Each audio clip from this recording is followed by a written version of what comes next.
너희에게 할 것이 무엇인가 시험하여 보라. 너희는 열매 없는 어둠의 일에 참여하지 말고 도리어 책망하라. 그들이 은밀히 행하는 것들은 말하기도 부끄러운 것들이라. 그러나 책망을 받는 모든 것은 빛으로 말미암아 드러나나니 드러나는 것마다 빛이니라. 그러므로 이르시기를 잠자는 자여 깨어서 죽은 자들 가운데서 일어나라. 그리스도께서 너에게 비추이시리라 하셨느니라. 그런즉 너희가 어떻게 행할지를 자세히 주의하여 지혜 없는 자같이 하지 말고 오직 지혜 있는 자같이 하여 세월을 아끼라. 때가 악하니라. 그러므로 어리석은 자가 되지 말고 오직 주의 뜻이 무엇인가 이해하라. 술 취하지 말라. 이는 방탕한 것이니 오직 성령으로 충만함을 받으라. 시와 찬송과 신령한 노래들로서 서로 화답하며 너희의 마음으로 주께 노래하며 찬송하며 범사의 우리 주 예수 그리스도의 이름으로 항상 아버지 하나님께 감사하며 그리스도를 경외함으로 피차 복종하라. 아멘. 지휘자님이 장인어른이 돌아가셔서 오늘 지휘를 못했습니다만 우리 성가대는 여전히 잘하는 것 같습니다. 고맙습니다. 한 권사님이 저를 만나더니 이렇게 질문합니다. 목사님, 제가 아픈 곳을 위하여 기도드리고 있는데 온전하게 해달라고 기도해도 됩니까? 이렇게 묻습니다. 그러면 됩니다. 그렇게 기도하십시오. 이렇게 답변을 드렸습니다. 근데 여러분 한번 생각해 보시기 바랍니다. 기도할 때, 병 낫기를 위해서 기도할 때 온전하게 해달라고 하는 것이 당연한 것 아닙니까? 그런데 왜 이분은 저한테 이러한 질문을 던진 것일까요? 저는 그 질문 받고 혼자 생각해 본 다음에 이러한 결론을 내렸습니다. 또 그렇게 저한테 물어본 이유가 무엇인지 짐작이 갑니다. 그분은 60이 넘으셨습니다. 그러니까 이제 나이도 들 만큼 들었는데 젊을 때처럼 팔팔하게 기도하는 것은 욕심이 아닐까, 이런 생각이 든 것이 아닌가, 이렇게 생각해 보았습니다. 그리고 목양실에 돌아와서 참으로 귀한 마음이다, 이러한 생각이 들었습니다. 어린 아이와 같이 순전한 믿음을 가지신 분이라 제 마음속에 느껴졌기 때문입니다. 그래서 저도 하나님, 다른 건 몰라도 이 권사님 기도는 꼭 들어주십시오, 이렇게 기도드렸습니다. 오늘 설교 제목이 죽은 자들 가운데서 일어서라는 것입니다. 여기서 잠자는 자들은 누구며 죽은 자들은 과연 누구를 말하는 것일까요? 죽은 자들 가운데서 일어서라라고 하는 이 잠자는 자는 과연 무엇을, 누구를 말씀하는 것일까요? 먼저 죽은 자들이란 생명이 떠난 자를 의미하는 것은 아닙니다. 오늘 본문의 말씀에 보면은 열매 없는 어둠의 일에 참여한 사람들이 바로 죽은 자들이라는 것입니다. 그 죽은 자들 가운데서 지금 잠을 자고 있는 사람이 있다는 겁니다. 그 잠자는 자들은 과연 누구를 또 의미하고 있습니까? 그들은 어떠한 사람들을 말하는 것일까요?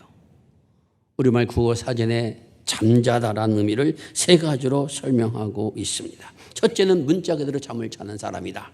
둘째는 기계 따위가 작동하거나 이용되지 아니하는 의미로 쓰여 있다. 셋째는 물건이 용도대로 쓰이지 않는다, 이런 의미로 세 가지를 쓰고 있습니다.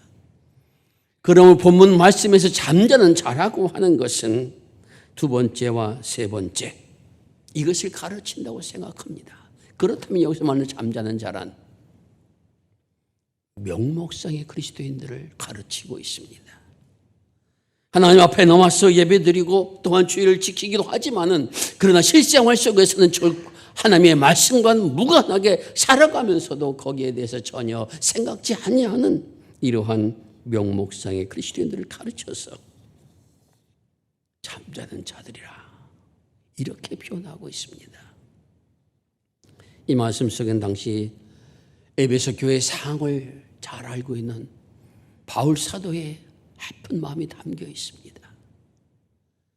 진실을 믿는 사람이라면 빛된 열매를 맺는 진실함과 의로움의 열매를 맺으며 선함의 열매를 맺으며 살아가야 할 것인데, 하나님 앞에 나와서 예배 드리는 일에 참여하면서도 선하지 못하고 진실되지 못하고 신실하지 못한 이런 길을 살아간 사람들이 교회 회중 속에 함께 있다는 사실이, 그들로 인하여 하나님의 열매가, 하나님의 빛이 퇴색되고 있다라고 하는 것엔 아픔이 그 속에 담겨 있습니다.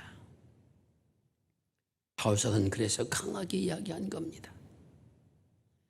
그들을 가르쳐서 잠자는 자들이라 이렇게 말씀하여 경고하고 있는 겁니다. 이제는 깨어나라는 것입니다.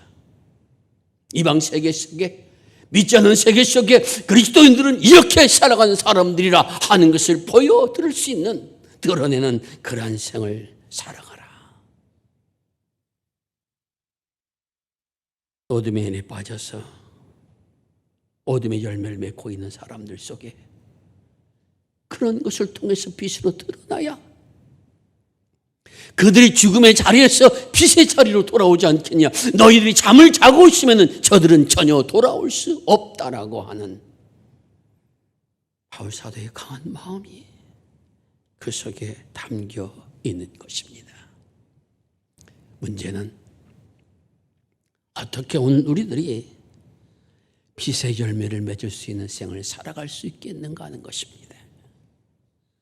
에베소 5장 10절에서 주님이 이렇게 말씀하십니다. 주를 기쁘시게 할 것이 무엇인가 시험하여 보라. 이렇게 말씀하십니다. 너희가 하는 말에서, 행동에서, 마음 먹는 것에서 과연 이것이 주님께서 기뻐하시는 것인가 하는 것에 대해서 시험해 보라라는 것입니다. 이 시험해 보라는 말씀 속에서는 뜨거운 불 속에 던져 넣어서 그것이 진짜 금인지 아닌지 판별해내라. 이것이 시험하라고 하는 말씀 속에 담겨 있는 뜻입니다. 불순물을 제거해서 그것이 진짜 금인지 아닌지 판결할 때까지 뜨거운 불로 연단하는 그러한 생을 살라는 것입니다. 주님께서 우리에게 어떠한 상황 속에서도 참으라 말씀하셨으니 그 말씀 붙지 않고 한번 참아보는 겁니다. 견뎌보는 겁니다. 남이 욕을 해도 귀를 막고 그냥 한번 견뎌보는 겁니다. 그 결과, 내가 하나님의 말씀에 순종해서 견뎌본 결과가 어떠한 것을 내게 가져왔는가, 이러한 믿음의 체험을 가져보라는 것입니다.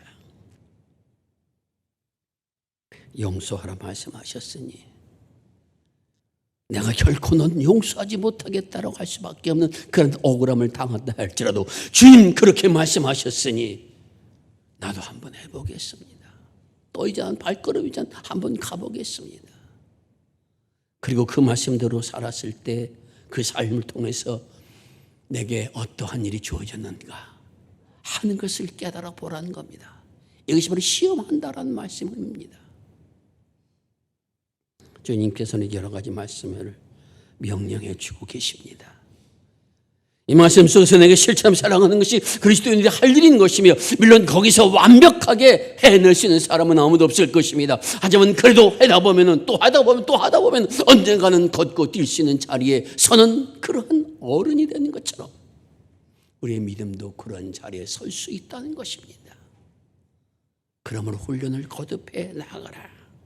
주님은 이렇게 말씀하여 주고 계십니다. 근데 그러지 아니하고 잠자는 자들처럼 열매 없는 어둠의 일에 참여해서야 어떻게 그런 일이 가능했는가? 그러고 만일 어둠의 일에 참여한 모습이 있다면 그것을 책망하라 이렇게 말씀하시. 이 책망이라고 하는 단어 속에는 어떤 의미가 담겨져 있는가? 세상 속에 그렇다는 것을 인정하고 다 폭로하고 드러내라는 것입니다. 내가 상대에게 악감정을 품었습니다. 그러한 것을 나를 책망한다는 것은 내가 그 사람에게 찾아가서 내가 과거에 전에 나한테 이런 한 것 때문에 내가 악감정을 품고 너를 내가 해야 할, 갚아줄 그런 계기를 갖고 있었다. 그 마음을 밝히라는 겁니다. 이것이 바로 책망의 말씀 속에 담겨져 있는 뜻입니다. 그렇게 책망하면, 그렇게 내 자신을 폭로하면, 드러내면은, 그리고 내가 그렇다는 것을 인정하면은, 하나님 앞에 용서를 구하면 주님께서 그 자리에서 어떠한 일에 설 수 있도록 역사해 주시는가? 빛으로 드러날 수 있도록 은혜를 허락해 주신다는 겁니다. 다시 말씀드리면, 그렇게 하는 사람들에게는 하나님께서 빛의 열매를 맺을 수 있는 길로 인도해 주신다라는 것입니다. 내가 당신에게 대해서 그런 마음을 가졌습니다. 가까운 부부 사이라도 지난번 당신이 나한테 이렇게 했기 때문에 내가 그 보복할 마음을 갖고 있었어. 기회를 엿보고 있었는데 차마 그렇게 못하겠더라고. 그렇게 이야기해 보라는 겁니다. 왜 못해? 그래도 당신이 내 아내니까, 내 남편이니까. 아니, 그걸 넘어서서 주님의 말씀에 내가 이렇게 하라는 말씀이 내 마음에 있기 때문에 그래. 다 되지 않았지만은 이제 내가 그렇다는 것만 고백하고 내가 이것에 자유하고 싶은 마음이 있다라고 이러한 마음을 갖는 것, 이것이 책망하다는 말씀 속에 담긴 뜻이며, 그렇게 하는 사람들이 주님께서 뭐라고 말씀하십니까? 빛으로 드러날 수 있도록 은혜를 허락해 주신다라는 것입니다.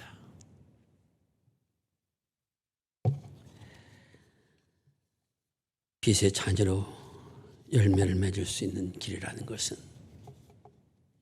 가만히 앉아있는데 이루어지는 것은 아닙니다.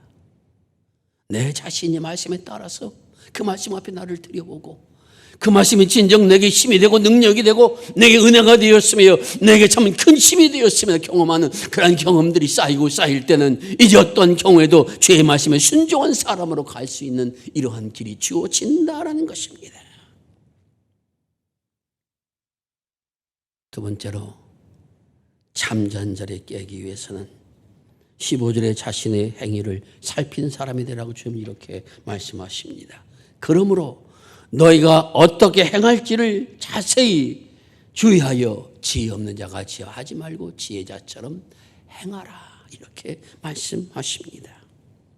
지금 내가 마음 먹고 행하려는 그런 일들이 과연 하나님의 앞에서 올바른 것이 아닌가를 자세하게 살펴보는 지혜로운 사람이 되는데, 지혜자처럼 살피라 말씀하여 주고 계십니다.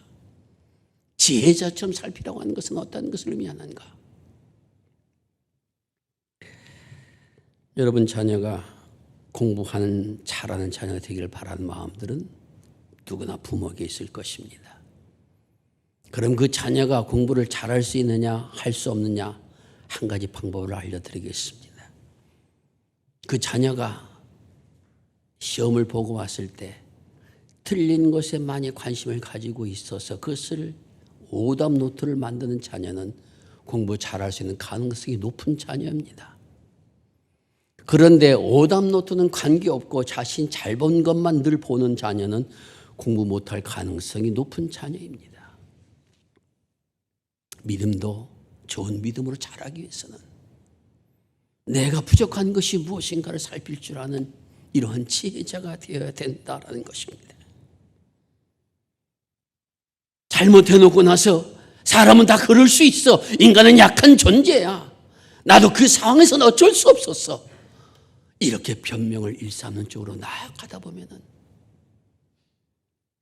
자신의 행위를 제대로 살피지 못하는 자리에 설 수밖에 없다는 것입니다.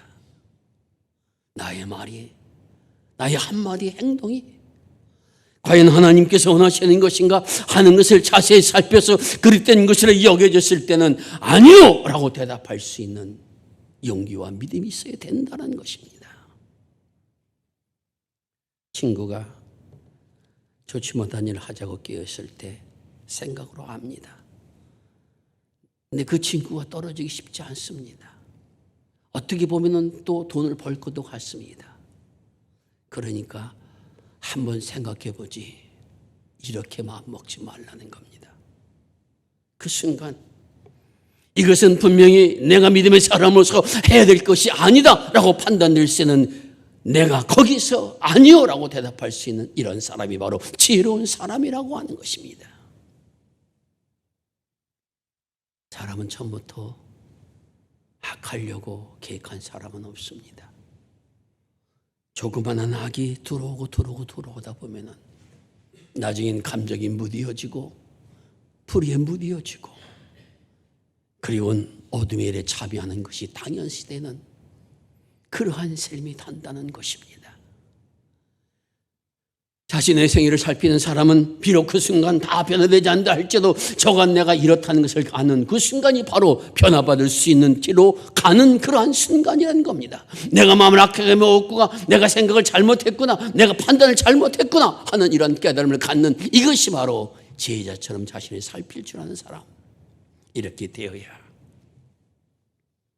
비로소 피세절매를 맺을 수 있는 사람으로 갈 수 있다라고 주님은 말씀하여 주고 계십니다.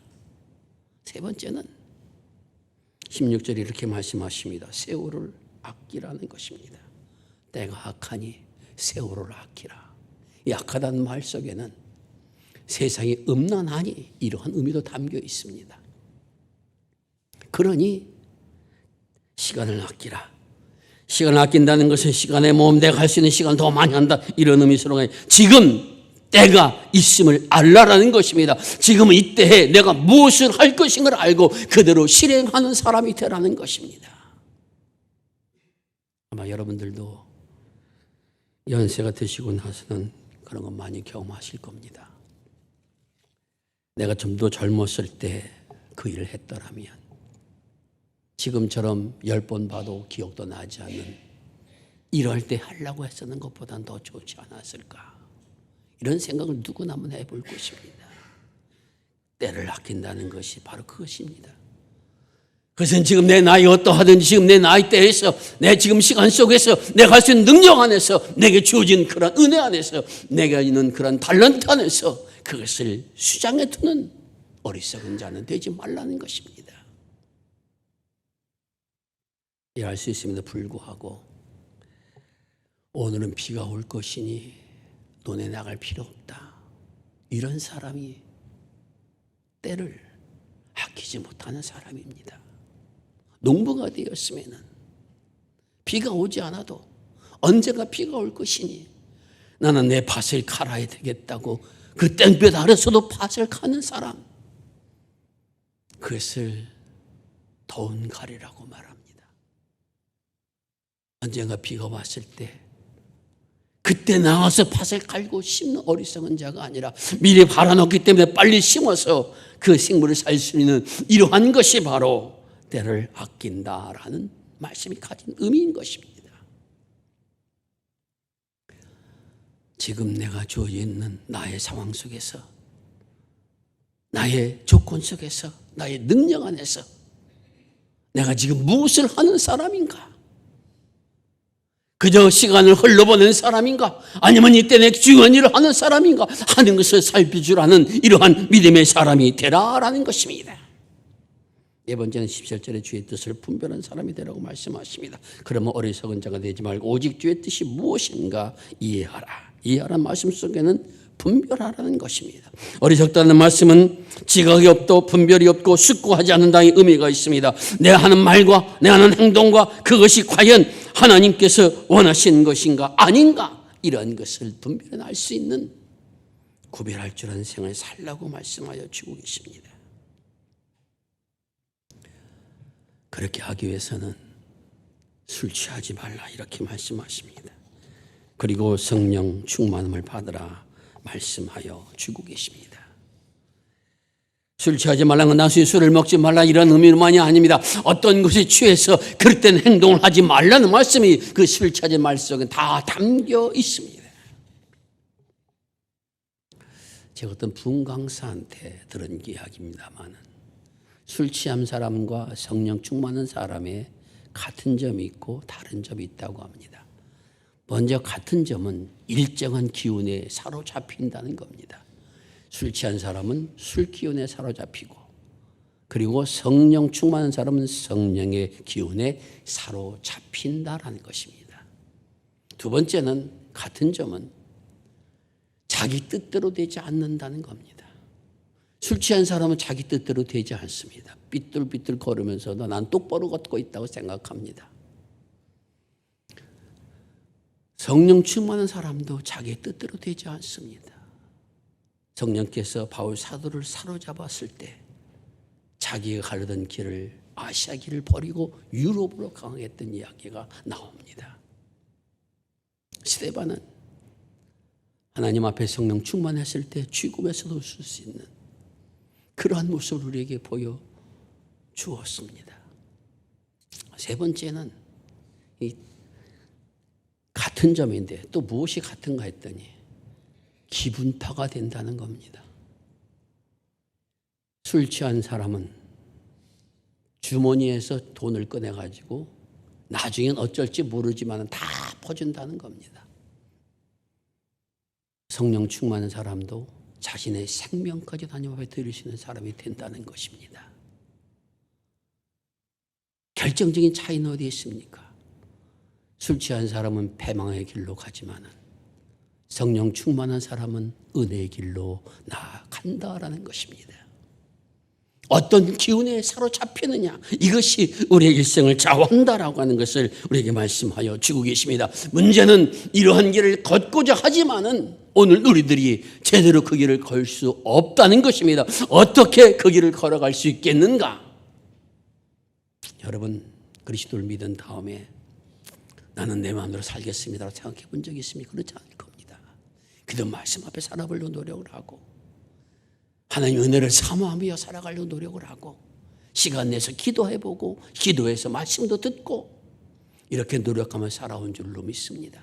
그렇지 않으면 이 자리에 나오지도 않으셨을 겁니다. 하지만 제대로 되지 못하는 우리의 약한 모습들을 또 고백하게 되는 것도 오늘 우리의 모습 가운데 하나입니다. 바울 사도는 하나님의 말씀을 우리에게 이렇게 전해주고 있습니다. 내 뜻대로 내 의지대로 안 된다 할지라도 하나의 방법이 있으니 지금 이 방법을 한번 사용해 보라라고 명령하고 있습니다. 그 첫 번째가 19절의 시와 찬미와 거룩한 노래를 많이 부르라는 것입니다. 마음을 다하여 부르라는 것입니다. 주일 아침이면 제가 한 8시 반에서 9시 사이에 올라옵니다. 그럼 올라오는 가운데 벌써 가오 찬양등의 찬양 소리가 입구에서부터 들립니다. 얼마나 기쁜지 모르겠습니다. 그리고 꼭 와서 어떤 분이 찬양을 함께 노래 부르고 있는가 준비하고 있는가 딱 살핍니다. 적어도 그렇게 찬양을 준비하며 부르는 마음속에는 하나님의 역사하심이 함께 하신다는 것만큼 분명합니다. 억지로 시켜서는 못합니다. 내 마음속에 찬양한다라고 하는 것은 저절로 나올 수 있어야 되는 겁니다. 아마 여러분들도 가요를 들으면서도 눈물을 짓고 있는 그런 모습들을 보셨을 것입니다. 하나님의 찬송을 부르면서 눈물을 흘려본 적이 얼마나 있습니까? 그 찬송을 불러가면서 하나님을 생각하며 불렀기 때문에 눈물이 나고 기쁨이 나고 탄성이 날 수 있는 이러한 것이 얼마나 있었습니까? 듣는 데는 여러 가지가 있을지 모르지만 적어도 부르는 데는 그렇게 많이 안 썼을 겁니다. 오늘 주님께서는 우리에게 이렇게 만영하십니다. 시와 찬미와 주님을 찬양하는 이 노래를 한번 심차게 불러보라는 것입니다. 저는 사도행 16장에 나오는 바울과 실라를 가끔 생각합니다. 옥중에 있는데 그들은 그 속에서 하나님을 찬송을 했다고 합니다. 그 찬송 소리가 처음부터 우렁찬 소리였을까요? 아니라 생각합니다.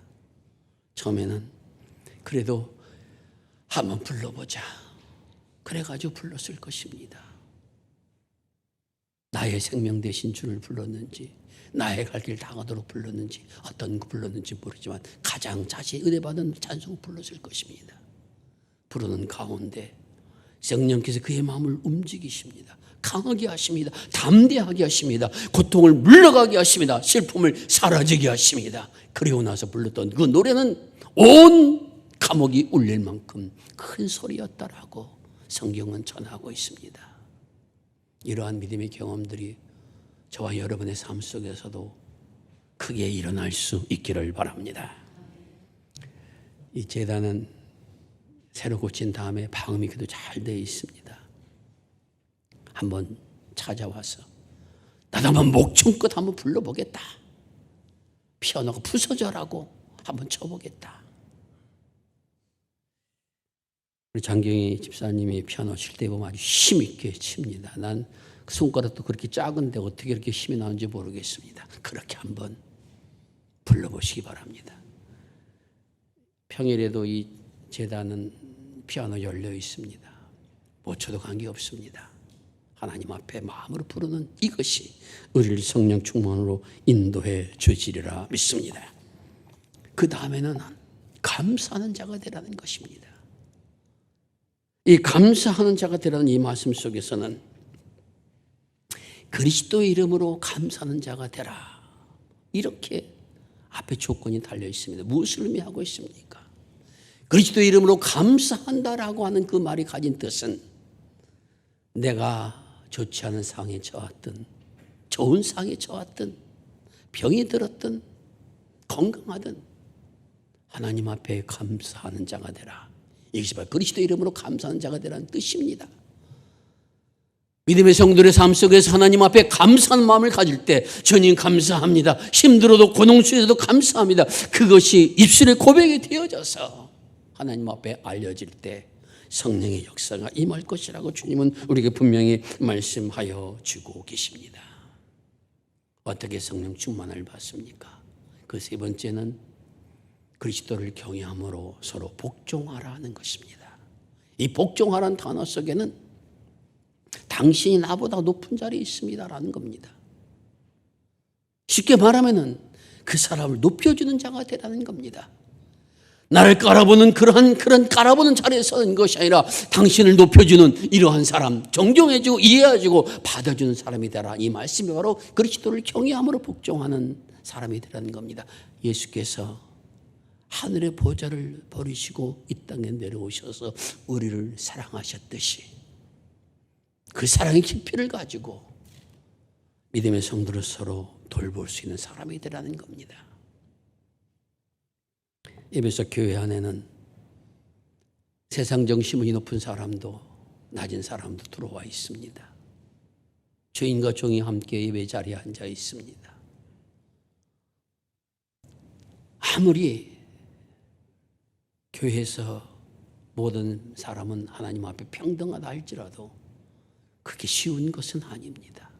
누가 먼저 해줘야 됩니까? 더 배운 사람이, 더 가진 사람이, 더 주인이. 이것이 바로 하나님의 법칙입니다. 그리스도의 이름으로 그리스도를 경외한다는 말씀 속에는 나는 이러한 마음을 가지고 해보겠습니다라는 것입니다. 사람은 누구나 다 이야기를 듣고 만날 때 진실로 나를 대하고 있구나, 아니면 영혼 없는 소리를 하고 있구나, 단박에 눈치챕니다. 가끔 제 아내가 저를 보고 이렇게 묻습니다.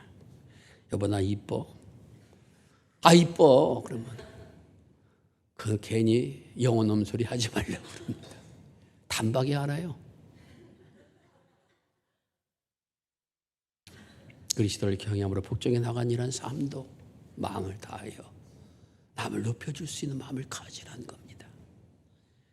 그런 가운데 성령께서 우리의 마음을 지배하는, 성령께서 내 마음속에 지배하는 이러한 역사가 일어나게 되는 것입니다. 이런 믿음의 생을 살아갈 때 오늘 우리는 지혜로운 자가 되어서 빛과 열매, 선함과 의로움과 진실함의 열매는 맺고 하나님 앞에 영광을 돌리고 빛들로 드러난 생을 살아갈 수 있도록 주께서 인도하여 주시는 것입니다. 우리 모두가 이러한 믿음의 생을 전도하려는 사람에게, 내 이웃에게 전함을 통하여 하늘의 영광을 받는 우리 모두가 될 수 있기를 주의 이름으로 축원을 드립니다. 기도하겠습니다.